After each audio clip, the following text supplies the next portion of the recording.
Consider, in most big events, the little things can make all the difference.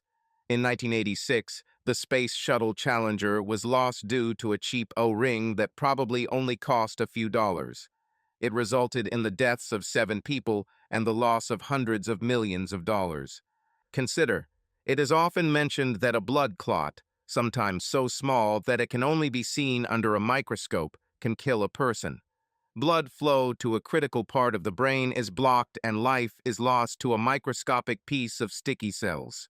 Consider, a small patch of black ice on a dry road can cause your car to lose control and crash. The wheel turns, control is lost on a sharp turn, and death can occur. This list can be continued endlessly.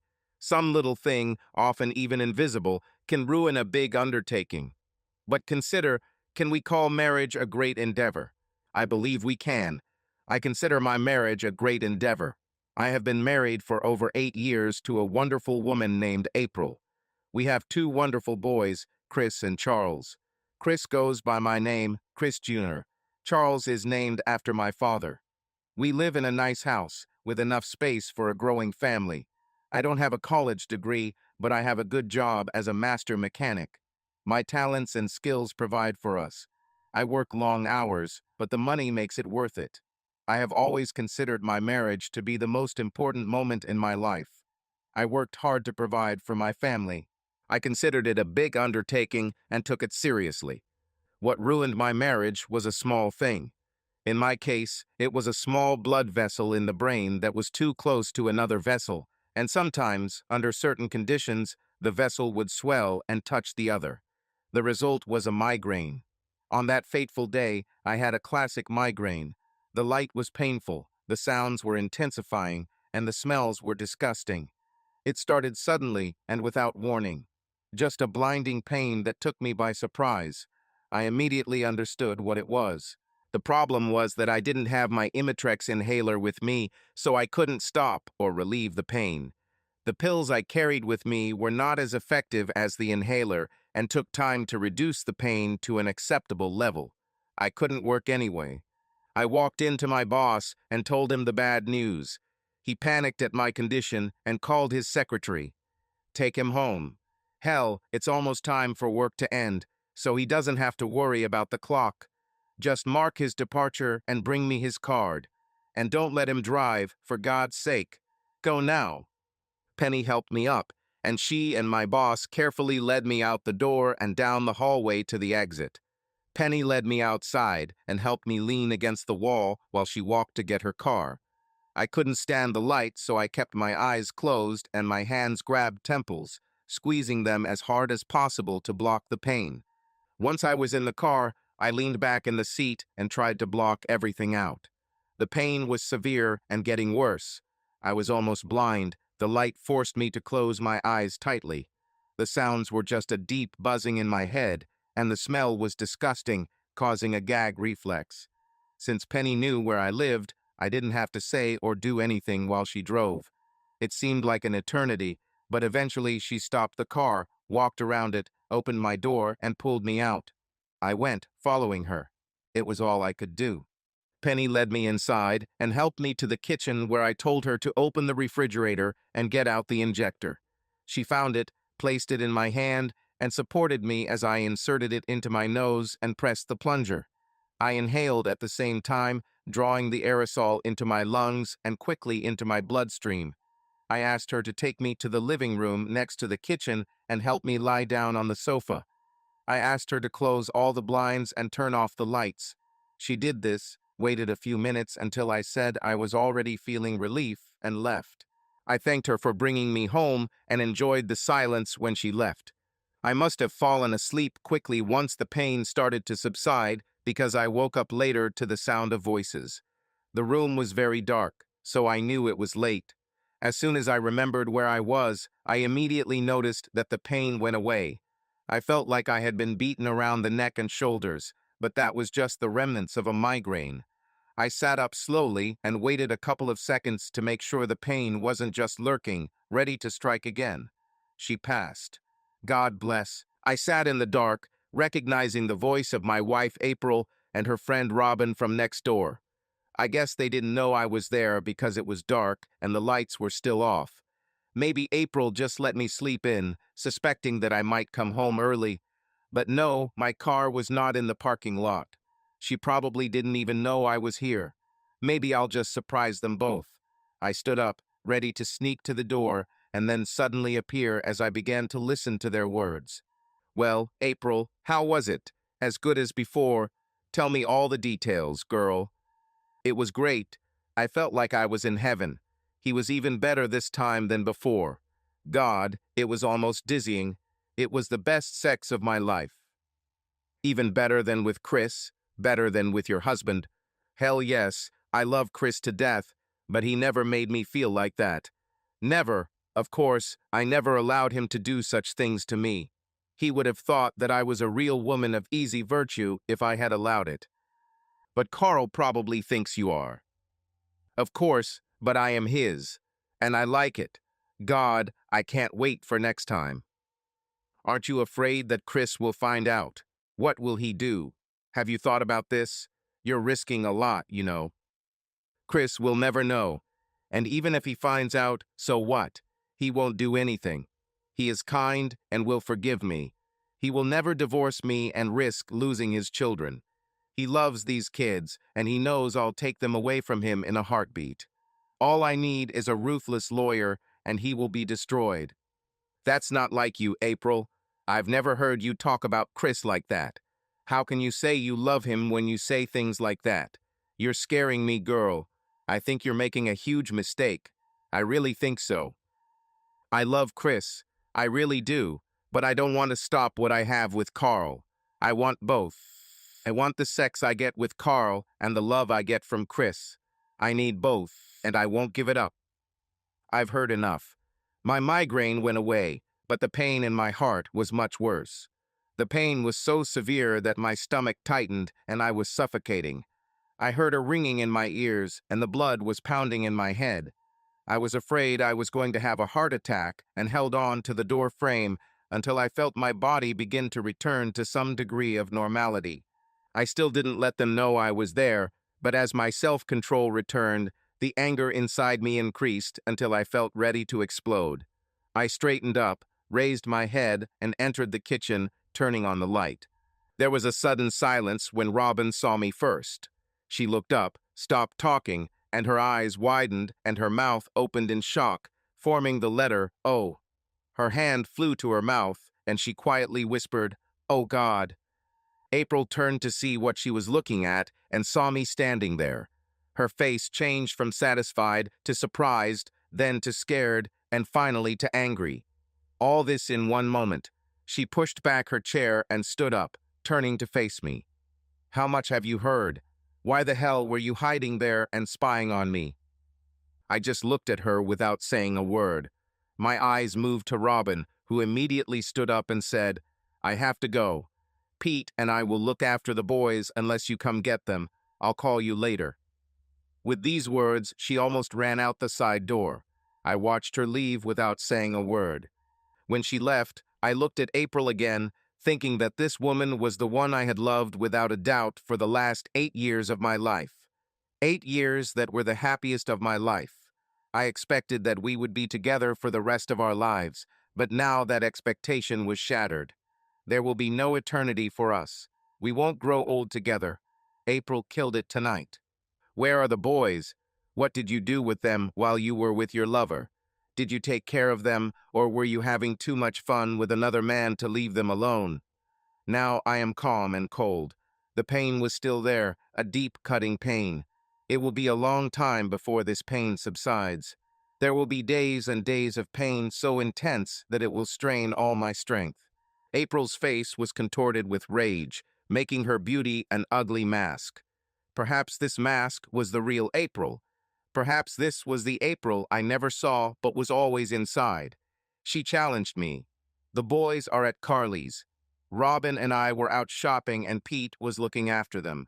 I haven't been with anyone else, just Robin." With this statement, she felt like she had won the point. The face of anger was replaced by an expression of satisfaction. She finally realized that I had been at home all this time and asked, "What are you doing at home? Where is your car and why were you sitting there in the dark? Have you been spying on me? Were you trying to catch me doing something?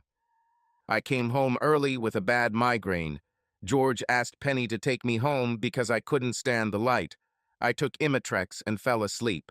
I was there the whole time. I felt a trembling stomach and an unbearable urge to vomit. I stood up and continued, heading to the bathroom. Your voices woke me up, and what I heard made me sick. I need to go to the bathroom, if you'll excuse me. With these words, I ran to the bathroom and tried to vomit the contents of my stomach through my mouth.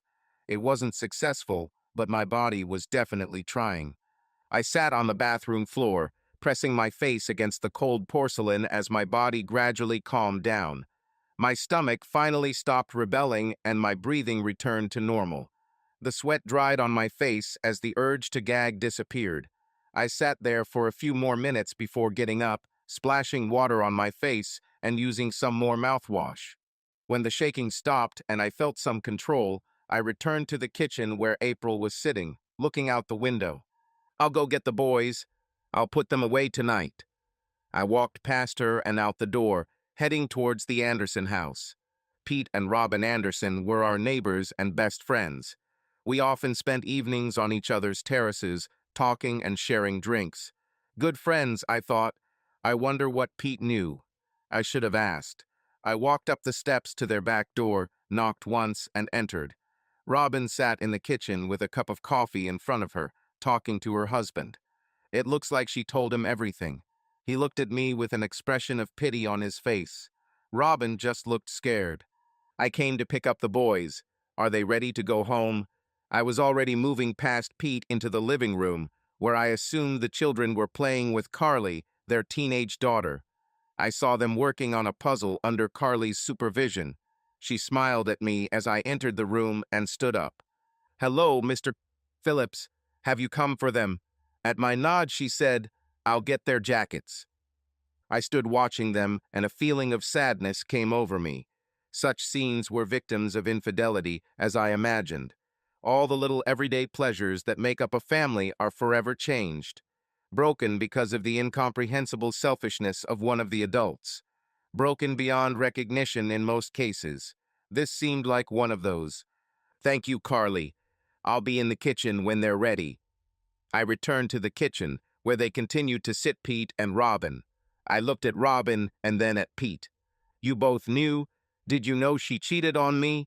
Did it turn you on, knowing what you knew when we were together? Did it give you some kind of perverse pleasure? I was angry and my words were unnecessarily harsh, but I needed to know. I needed to know what my dear friends knew. I should have known. Pete looked at Robin and had an angry expression on her face before answering me. I didn't know anything, mate. I swear, if I knew, I would have told you right away. I can't believe my wife knew and hid this from me. It was really low. Damn low. You didn't deserve this. I won't apologize to my wife, but if you need me, I'm here. Pete looked at his wife with anger on his face. I believed him. I believed. He would have told me if he knew. So it was Robin and April's secret. Then I need to thank you, Robin. Thank you for allowing me to be the joke, the cuckold, the loser husband who wasn't supposed to know his wife was cheating with another man. I hope you enjoy knowing what you know, thinking about me when she told you the details. I turned around when I saw Carly out of the corner of my eye. I quickly put a smile on my face as the boys walked out, each with a cookie in hand. I prayed she hadn't heard my last comments, and I knew by the look on her face that she hadn't. I commented on the boys' cookies as I directed them to the door to go home. I followed them without looking back. That was the last time Robin was with my boys. I will make this my goal. I didn't know how, but I'll try. We entered the house through the back door, where the boys ran upstairs to their room to get dressed for dinner. I walked through the empty kitchen and into the living room where April was sitting. She didn't turn on the light, sitting in the dark, just like I did when I listened to the end of my life. I walked in, turned on the table lamp next to the sofa, and opened the curtains to let in the fading daylight. All I could do was fill the room with shadows, dark corners symbolizing the hidden secrets of my beloved wife. April looked terrible. Her eyes were red, still shiny from tears, her face was pale and haggard, her shoulders hunched. All the anger and insolence had disappeared, and she was now the scared woman I expected. But it was too late for that, and instead of filling me with hope, I felt disgusted. Was she remorseful now? Now she's scared? I couldn't accept such a change in just 10 minutes. No, this was the first salvo in the battle for dominance. This was a cheating wife who kept secrets and hid her infidelity from me. This face was one of deceit and cunning, not repentance. I looked at her and asked the first question that came to mind.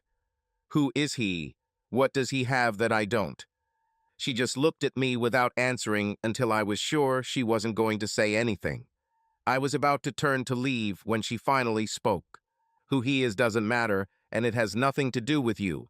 Chris, I'm so sorry you found out about it this way. I never wanted you to find out. I never meant to hurt you this much. I'm so sorry you heard what I said to Robin. You have to understand. You must. It's funny. No, I'm sorry I did that. No, I wish this had never happened. No, this will never happen again. It's just a pity that I got caught and you found out. I shook my head, sinking into the overstuffed chair she bought me for our 5th anniversary. I still loved it, but now it was just a chair. Please, you have to let me explain this to you. This is not necessarily the end for us. We can continue as before. We can if you try to understand. Please, is this true? She looked at me with a pleading expression that I had seen before when she wanted something that I didn't agree with. Cheating bitch, can you tell me it's over? Can you promise me that you will never see him or be with him again? Is it over? I kept my voice calm, my body still, my hands clenched tightly on the armrests of the chair, keeping myself in control. April looked at me with wide eyes, tears filling them and running down her cheeks. She didn't answer me. That was enough for me. She won't stop. I heard her say to Robin. She wanted both, and she wasn't going to let me stand in her way. She wasn't going to give him up. She wanted me to accept it. I think this is your answer. I'll put the boys to bed after dinner, and then we'll discuss our options. Tomorrow, I will pack my things and leave home. I think I'll stay with my brother. I got up and left the room to go to the kitchen. It's funny how the kitchen becomes the place you go when things get really bad. I wonder why. It's a strange thought when your world is falling apart. It's even stranger to know that your world is falling apart. April got busy making dinner for us while I took the boys to the playroom and spent an hour or so with them just enjoying themselves. We were playing one of their games when April called us over for dinner. We went upstairs with a lot of noise, and I sent the boys to the bathroom to wash their hands. Ordinary things. Hold on for them. Dinner that night was tense. The boys were as boisterous as usual, enjoying each other, oblivious to everything on their plates and life in general, compared to their parents, who sat quietly, each in their own world, thinking about the consequences and decisions that needed to be made. Ah, the joys of growing up and leaving childhood behind. Why do children always want to grow up? They do not understand. They see the freedom that adults have and think that it is unlimited. They see decisions that need to be made and do not see the consequences of those decisions. They see the independence of adults and associate it with the lack of rules. Adults know better. On the other hand, some don't. Some see freedom as unlimited, with no consequences for one's decisions and no respect for rules. Like April. After dinner, April busied herself with the dishes and the kitchen while I took the boys upstairs to bed. We talked, read a few stories, and enjoyed each other's company for an hour until they finally gave in and let me put them down. I walked to the door of their room, dimmed the lights, and watched them as they pulled the blankets up to their chins and prepared to travel to dreamland, where possibilities were endless and new discoveries awaited. My eyes burned and my throat tightened with grief as I watched. This too will end soon. Downstairs, I sat down in my chair and tried to find something to grab onto. My world seemed to be slipping away, and there was nothing I could do to stop it.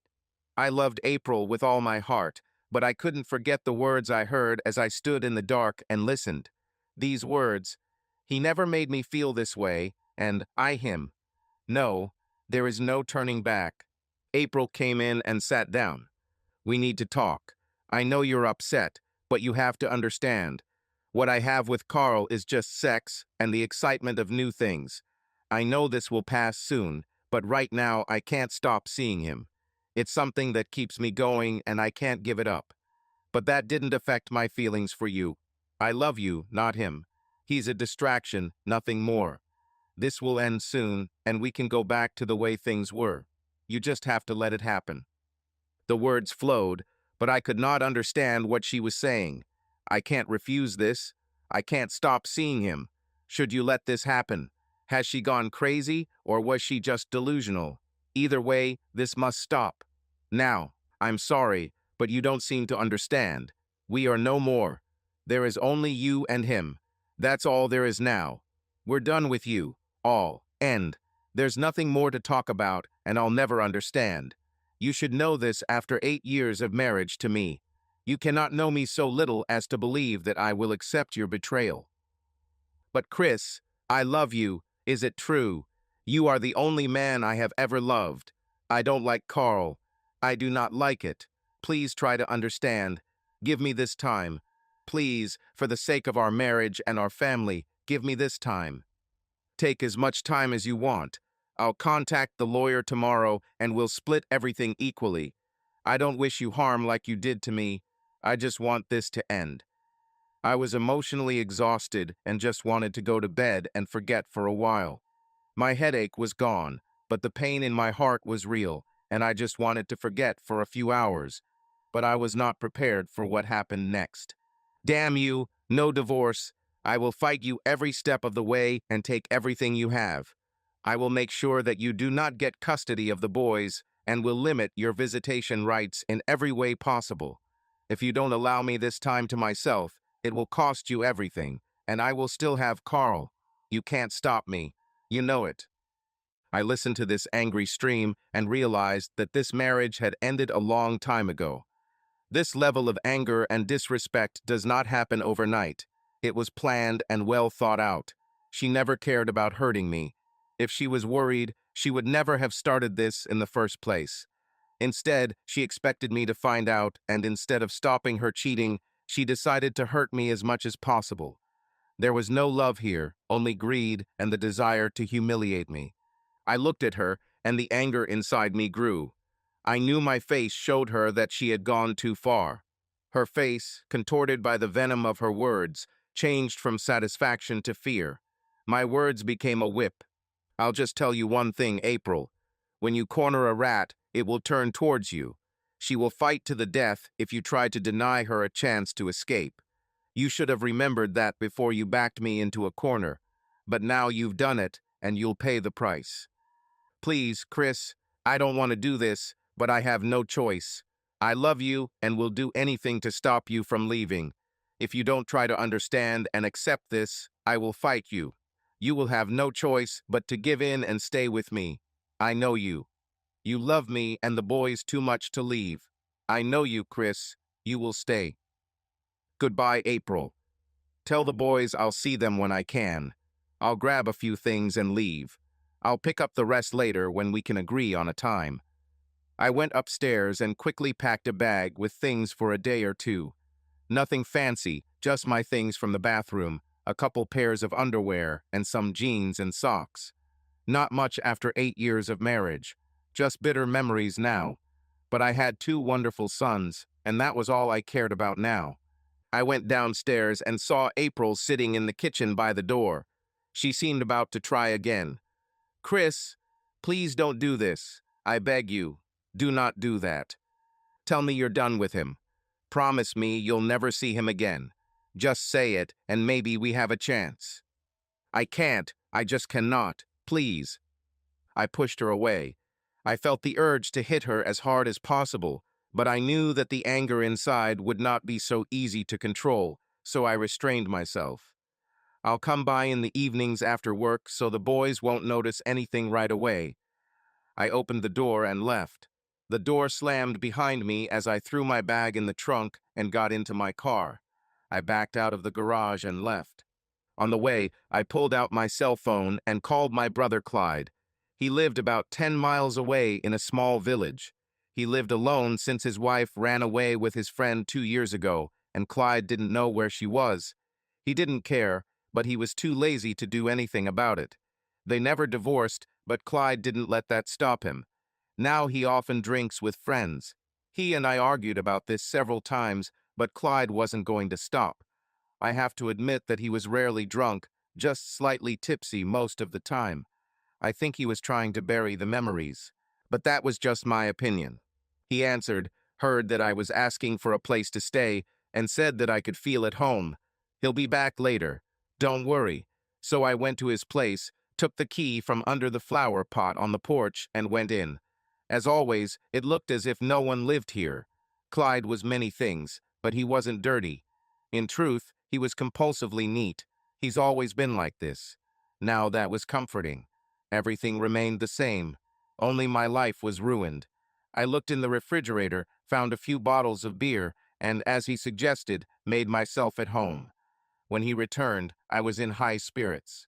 I went to the store for extra beer and drank half of it. When he came back, I just told him that April and I had a fight, and all he said was, "Well, damn it, brother." I think that sums it all up. To help me, he sat down and started drinking the remaining beer so that I wouldn't get too drunk. He was my brother, he told me, always near. I woke up the next morning with a terrible hangover and a bad headache. It was my fault I got so drunk. Even if I had a reason, it's not an excuse. I wandered into the bathroom and stood in the shower, letting the cold water wash away the last of the alcohol from my blood. There's no point in staying drunk. I looked for Clyde and found a note saying he was at work and would report my absence.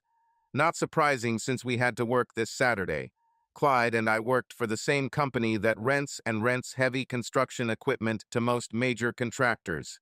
Customers came from all over the state to get their equipment, and we were two of the best mechanics. Our job was to keep the equipment running, no matter what the problem. It was a good salary and long hours, but it provided what I considered necessary for my family. It was my job to provide. So I had to work. I knew I had to continue earning the money that April used to maintain this big house that she was so proud of. I believed she saw it the same way I did, a home for us and security for our family. I was proud of it. It was my way of providing, my way of respecting and protecting my family. It wasn't like she told me last night. April thought about it differently. It was her safety, of course, but she also saw it as an asset that could be used against me in any divorce. She wanted the house and the money I made, but only to buy beautiful things for her lover. For trips to Victoria's Secret to buy lingerie for her lover. I increased the flow of water to drown out these thoughts. Even if I was late, I needed to leave and go to work, where I could think, plan, and make decisions. Something I couldn't do now. What April was already thinking about. It was clear from her words last night that she had planned everything in advance, knowing that I would be stunned by the shock of her betrayal when I found out. She knew I wouldn't think clearly then, so it was all planned. Hit me with a divorce strategy to take everything from me. Make it about hurting children. Make me feel guilty if I don't approve of my wife sleeping with another man. Make me the bad guy. She stacked the deck against me to force me to let her sleep with another man. She thought she was smart. She had a good thing, and she wasn't about to lose it because of a jealous husband. I got dressed and grabbed a box of large trash bags. I knew she wouldn't be home this morning as she was taking the boys to her mother's. They were planning a birthday party for the boys. I drove to the house and went inside. I took everything out of my closet and drawers and threw it into several large trash bags. I gathered all my things from the bathroom, put them in a small bag and carried it and the bags out to my truck. I threw everything into the back and returned to the house. I wasn't going to leave right now. I will return home after work and spend time with the children. I had a lot to think about and a lot of decisions to make. One thing was clear. My marriage was over and I would never touch April again. She was now the lover of someone else, not mine. Thinking about this, I couldn't help the tears that started flowing, and I sat down on the floor in our bedroom and started crying. Loss is hard. At work, I threw myself into my work and worked right through my breaks and lunch break. I was happy to bury all thoughts of home, wife, and children under the demands of fuel injectors, timing chains, and fuel pumps. I dealt with broken drive gears and hydraulic lifters, anything that challenged me. I have completed the most difficult jobs without complaint. I was like a man possessed and was still doing it 10 hours later when Clyde tapped me on the shoulder for a break. Hey, dude, God, take a break, okay? You make the rest of us look like lazy bastards. He stood and waited for me to stop, with a stunned expression on his face. Sorry, dude. Just working to bury myself in this shit. I don't want to disgrace anyone. Sorry. I must have looked like I was about to burst into tears when Clyde took me by the elbow and led me off the floor to the break area. Clyde and I have been close since our father and mother died in a car accident 10 years ago. Clyde was the best man at my wedding 8 years ago. Clyde was the godfather of my boys, Chris Jr. and Charlie. I sat down and stared at the table while Clyde brought us both a cup of hot coffee. The coffee was not very tasty, but it was hot. Okay, talk to me. Tell me the whole story and don't leave anything out. Start talking. I started talking and didn't stop for the next 10 minutes. I told Clyde everything. All the shame, humiliation, contempt that April showed me, and I even told him about the threats she made. The ones she planned to keep me from doing anything that would ruin her holiday. She tried to make it impossible for me to do anything to stop her or get back at her without giving up everything. She did it voluntarily, and now she wanted me to accept it. I told Clyde about the look on her face when she humiliated me, how she told Robin about the sex, and how wonderful it was. The contempt on her face as she threatened me that she would take it all away from me. She made it clear that her lover was too important to her to give up on him. Clyde was shocked. He knew April well, always considered her a good woman and a good mother. Chris never hinted at any problems between them and believed that their marriage was strong. Now this. Clyde looked at his brother and saw the pain and suffering he was feeling. It was painful just to see it. Chris was a good man, a reliable father, a great provider, and despite it all, someone the guys in the garage could always trust and be there for. Over the years, he has helped more than his fair share. Clyde started to get angry. How could she do this to him? What the hell is wrong with her? His anger began to rise as he looked at his brother and best friend, broken and beaten. Chris, listen to me. You're not going to accept it, are you? You have to do something. Let me and the guys help you. You won't be able to stand it. He looked at me with concern evident on his simple face. Worry about me, I knew. I looked up with a hopeless expression on my face. What can I do? She'll take everything if I divorce her. Alimony, house, car, everything. You know, I would never take anything away from my children. She uses children as weapons against. She knows I won't hurt them, and neither does that idiot she's sleeping with. He's a jerk who thinks sleeping with someone else's wife is okay. They hold me and April squeezes me. Clyde shook his head and growled, "To hell with both of them.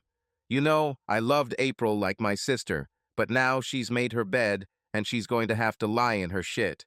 We'll have to go after them both. We'll have to find out who he is. This is the easy part.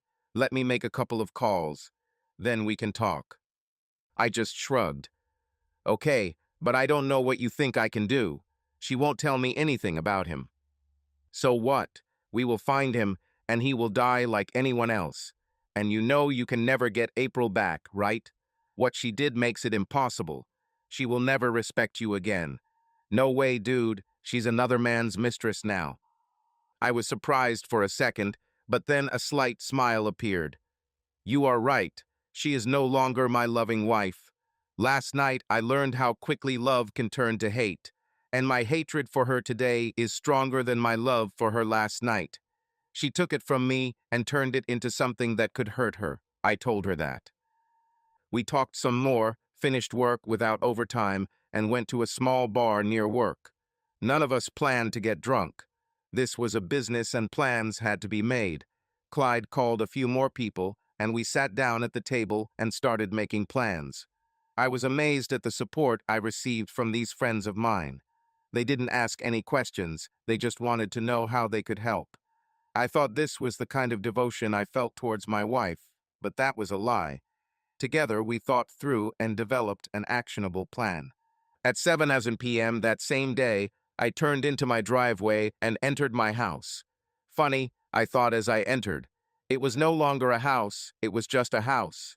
I walked into the kitchen, took off my jacket, and walked into the living room.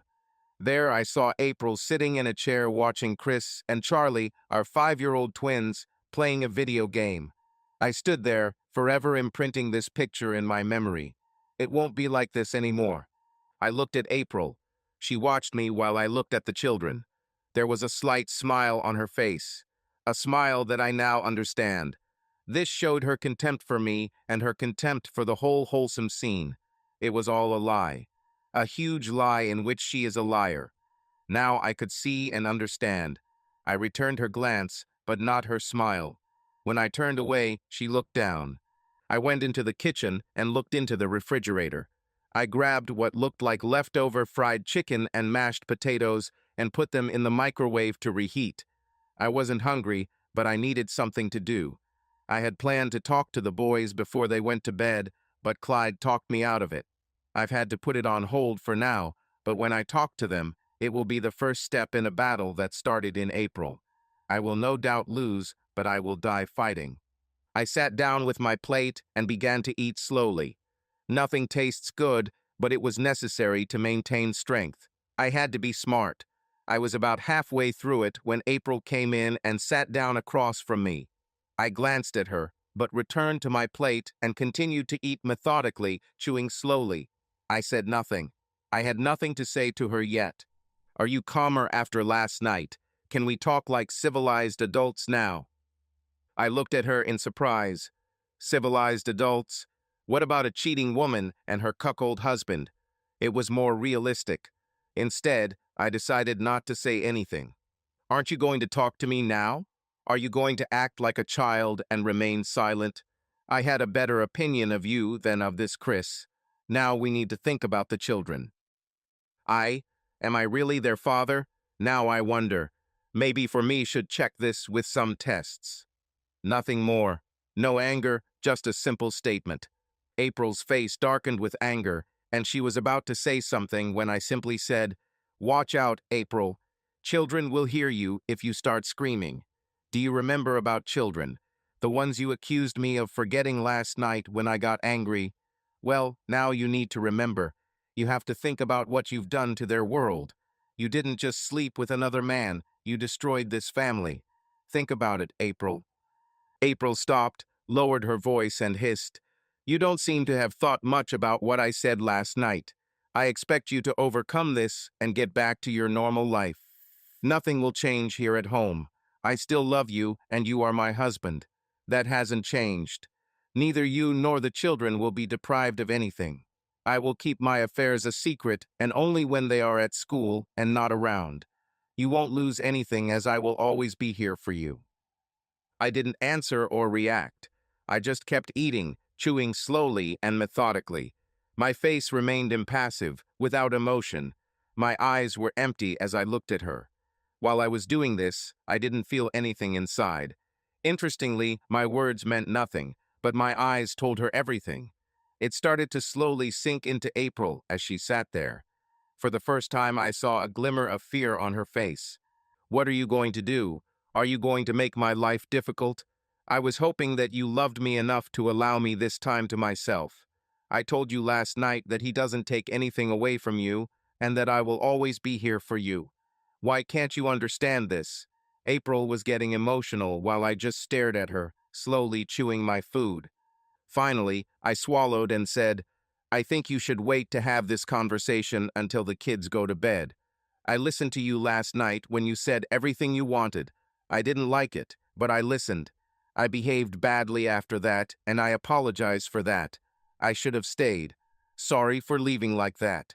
But I won't discuss this while the children are still awake." April seemed at peace with this and began to smile again.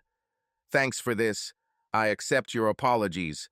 I think you were right in some of your words, but you hurt me with your words. I'll put the boys to bed soon, and then we can talk." She walked past me, placing her hand on my shoulder. I flinched at her touch, and she pulled her hand away. I couldn't help but feel disgusted by this simple touch. I went to be with the kids and tried to be my normal self. It was difficult knowing that all this would change. But I knew April's actions had ruined all that for me.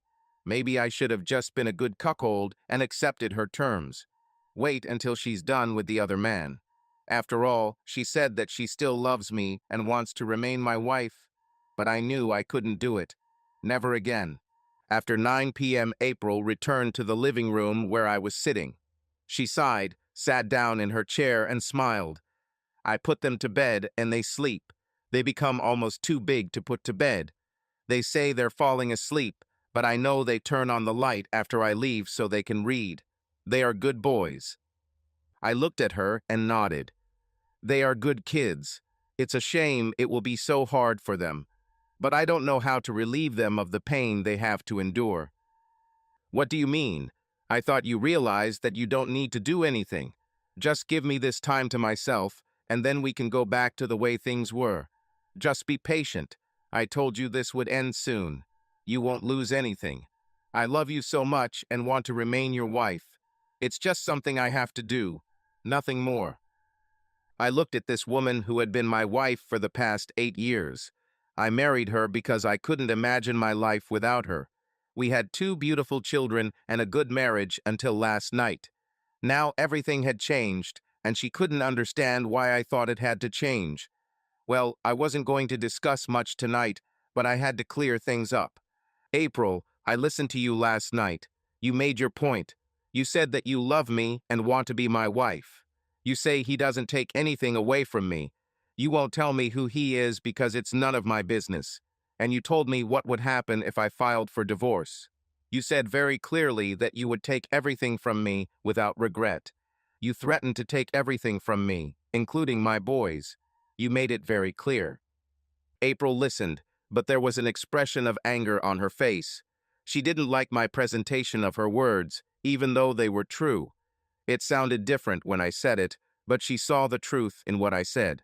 I don't think you see it the same way I do, Chris. I told you it was completely separate from our marriage, but you didn't listen. Why can't you believe me when I say I still love you and want our marriage to continue?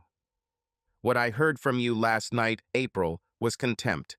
Contempt for me and our marriage. When I got angry, you responded with threats. Threats that you had thought through before you spoke to me.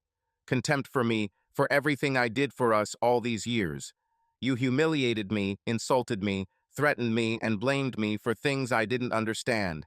You knew perfectly well that I would react the way I did. Why do you think you already had all the answers ready for me? Now I started to get angry. Until now I was calm and in control, but it was gradually slipping away. April's face full of anger was all I needed. I finished.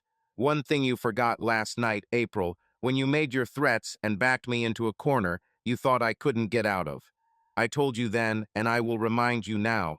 Even a rat will fight a cat when it is backed into a corner and has no other choice.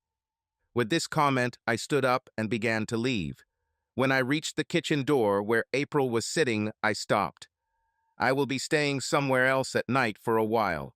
I will come home after work so that the children don't notice anything right away. What do you mean you'll stay somewhere else? Why don't you stay here? We won't be able to figure it out if you leave. Chris, do not do that. I really love you and don't want to lose you. I don't know what I'll do if you leave. Please, Chris, let's try to figure this out. There must be some way to do this. Sorry, April.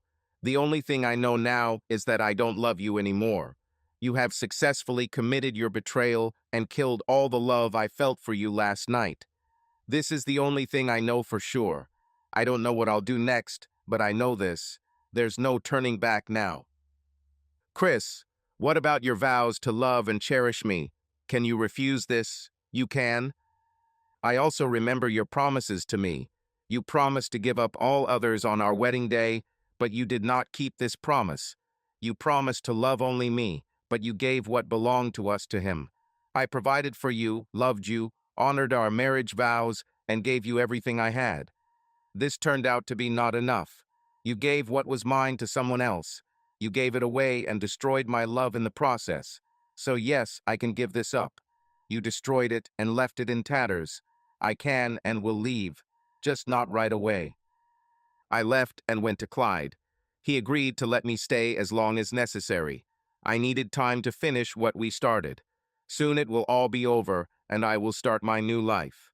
Over the next few days, I worked and spent evenings with the kids, but I didn't say anything to April. She tried to talk to me several times, but I just walked away.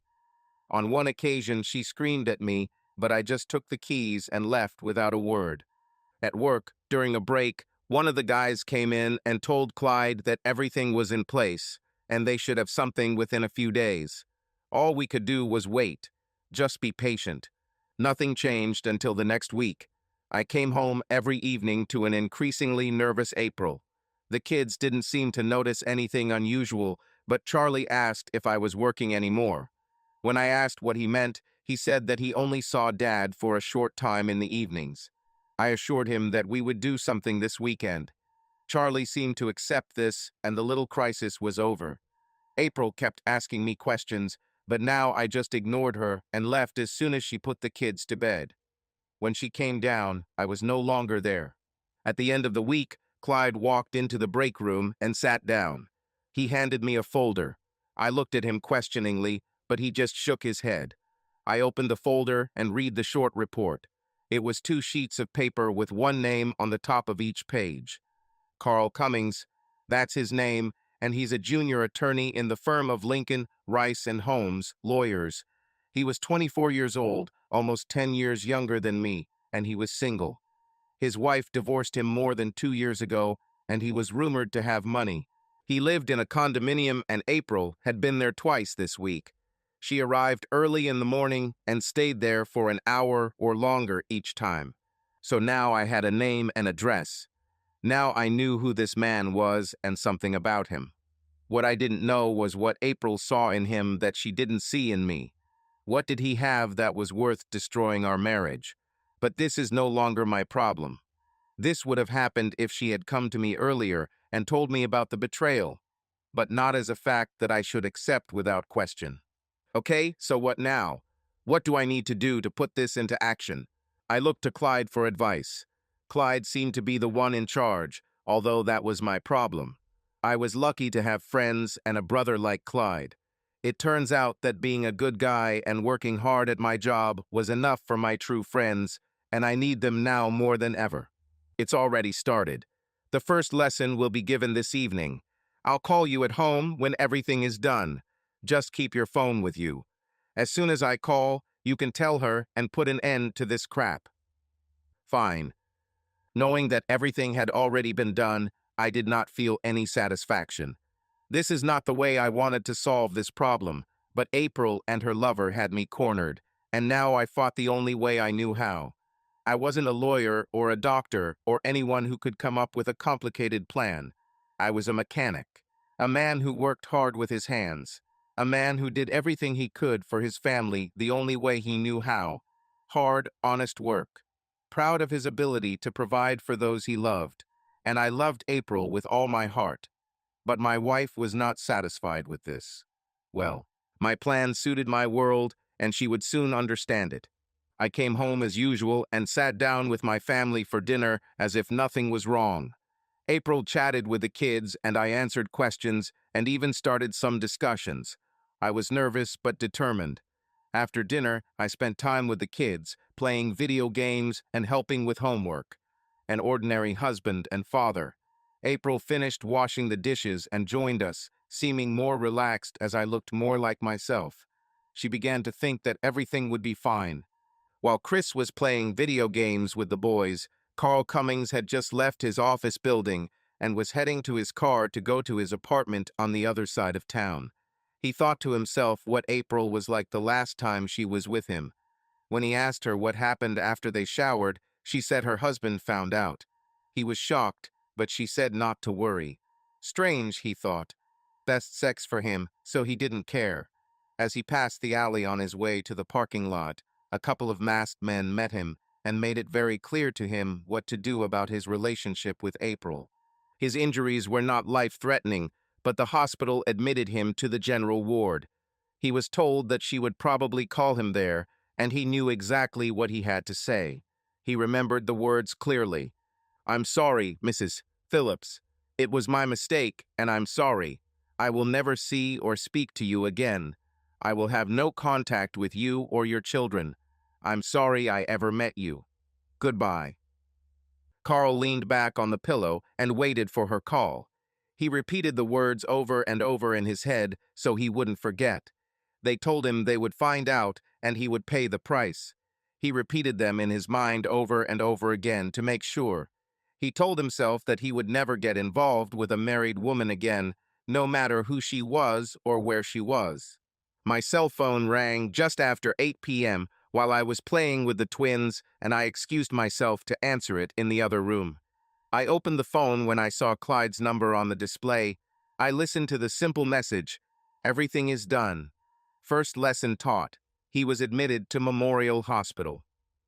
Then the phone went off. I closed the phone and returned to the living room with a smile on my face.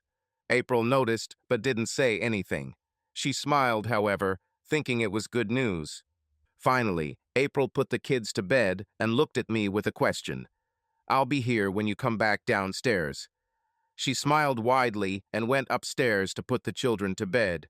I went into the living room, sat in my chair, and waited. Now it has begun. Revenge. April returned with a coffee pot and 2 cups. "I thought we could talk a little more. You seem more resigned to the way things are. I am so glad. I was afraid that I would lose you and it would break my heart. I know you don't believe me, but I love you so much. I can't lose you, not over something like this. It's so insignificant compared to what we have. You must understand this." I watched her while she spoke. She was beautiful to me. After all, this was the woman I had loved for so long. I planned to spend the rest of my life with her. Grow old together, as they say. Plans, dreams, now it all has turned to dust. Well, let the end begin. "April, I need to tell you something, and I want you to listen very carefully. I know your lover is Carl Cummings, and he's a junior attorney at the Lincoln firm, Rhyme and Holmes. I know everything about him, and I know that you saw him, even twice this week." April was surprised and seemed about to say something, but I motioned for her to be quiet. "I'll tell you what, you threatened me with divorce. When I expressed my anger, you threatened to take everything from me. I remember your words exactly. They are captured in my brain. You said, 'I'll take everything you have.' You said more, but I remember these words. These words of contempt destroyed our marriage. Those words that were meant to drive me into a corner where I would have no choice but to let you make out with another man while I stand and watch. I told you the next night that cornered rats fight. Now I saw the first signs of fear and pain on her face. She didn't know what would happen next, but she was smart enough to know that she wouldn't like it. Her shoulders rose and her head dropped in instinctive defense. I know you told Robin that I never made you feel the way he did and that you were his. I'm sorry this has to end as you enjoyed it so much, but Mr. Codd Cummings has made clear that his time with you is over. He will never see you again. Never. He was also ordered never to speak to my children. He agreed." I watched the shock and disbelief on her face as I continued. "I will file for divorce, but there will be no alimony. I will file on the grounds of treason. Even though our state has a no-fault divorce, I can still file with cause. Now I have proof, so there is no question about your guilt. There will be child support. My sons will not want for anything. As long as you take care of them, I will provide you with funds. However, you will have to work if you want something for yourself. I'll take care of everything so you don't have to worry. I'll even pay for the divorce." April stood up, her face blazing with rage. "You're crazy if you think I'll agree to this. And I will take everything from you, just like I said. Just wait." April was scared, but still sassy. She was going to bluff until the end, just like she had planned. "Why don't you call your Mr. Gitter Cummings right now? See what he says." "Oh, wait. I think you have to call Memorial Hospital. That call I received earlier told me he was in the emergency room at Memorial Hospital. I think by now it has already been accepted. Just call his cell phone to find out. You can use my phone. I already have his number entered for you." With horror on her face, April looked at me. "What did you do? What did you do to Carl? Oh my God. Chris, what did you do?" "Why, April, what do you mean? I've been here with you all evening, and I was at work earlier, so I couldn't do anything to anyone. Why do you think I did something? What motive would I have to do anything to your lover? You made it clear that I should stay away. It's none of my business." There was an expression on my face that must have scared April. She's never seen me like this. I was a calm, gentle person who never offended anyone. I could never even physically punish the children, leaving it to her. Now she saw me differently. My face was cold and cough, and the eyes are dead. April went into the next room, and I heard her talking on the phone. She must have gotten through because she came back with tears in her eyes. She collapsed into a chair and stared into space. I sat down calmly and picked up the newspaper. I knew what she heard on the phone. Her lover was leaving her. April wiped away her tears, took a deep breath, looked at me and said, "Well, looks like you won. Carl told me he could never see me again. He said he would return all my things to me. He said he never wanted to talk to me again. Well, it looks like you don't have to worry about anything now. Looks like you got yours. I have my own lawyers, so they will sort everything out. It will all be over very quickly." I put down the newspaper and got up to leave. "I'll talk to the boys this weekend. We'll explain to them why we are getting divorced. Maybe they're old enough to understand. If not, they will grow up and remember." As I was leaving, I looked back and saw April sitting and crying. "If I remember your words correctly, April, you said that your affair is something that will soon pass, and then everything will return to its place as it was." I laughed, a bitter, angry laugh. "You are still young and beautiful, April. Maybe you will find someone who will tolerate your sick fantasies, someone who wants an open marriage, someone who will let you sleep with as many men as you want. I couldn't, but that's just me. Good luck." Children don't understand this, but we understand. Adults must live with the consequences of their actions. The consequences suck.